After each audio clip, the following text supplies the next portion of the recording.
என்ன சொல்லுது? 1000 ரூபாய் பிச்சை காசு.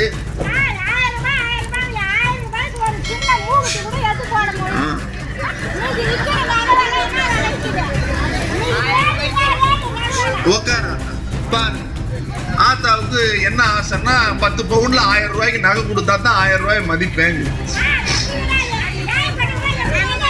நான் ஒரு விஷயம் சொல்லட்டுமா? உங்க பேர் என்ன? திரு மாலதி. மாலதி அம்மாவுக்கு 1000 ரூபாய் வருதா? ஒரு நிமிஷம், வருதா? மாசத்துக்கு 1000 ரூபாய்.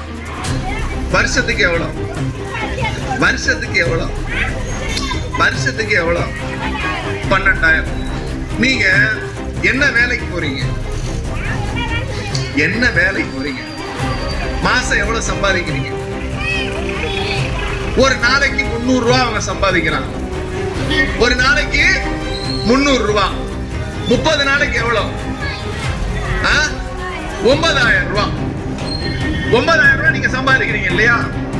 ஆமா தானே? ஏன்னா 1000 ரூபாயில வந்து ஸ்லாப் இருக்கு, இவ்வளவுதான் வருமானம் இருக்கணும்னு. நீங்க தான் சொல்றீங்க 9,000 ரூபாய் சம்பாதிக்கிறேன். நாளைக்கு நிப்பாட்டினா என்ன கேட்க கூடாது. இப்ப அவங்க சொல்றாங்க நான் 9,000 ரூபாய் இவங்களே 9,000 ரூபாய் சம்பாதிக்கிறாங்கன்னா அப்ப அவங்க வீட்டுக்காரர் எவ்வளவு சம்பாதிப்பாரு? சரி, வேற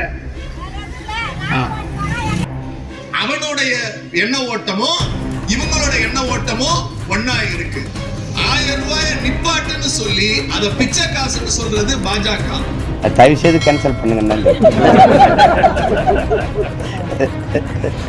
ஏதோ தம்பி பேசுறல அந்த கட்சியில இருக்கிறாரு அவர். எனக்கு ரொம்ப அன்புள்ள தம்பி. அவர் பேசுற அது ஒன்றும் வேற.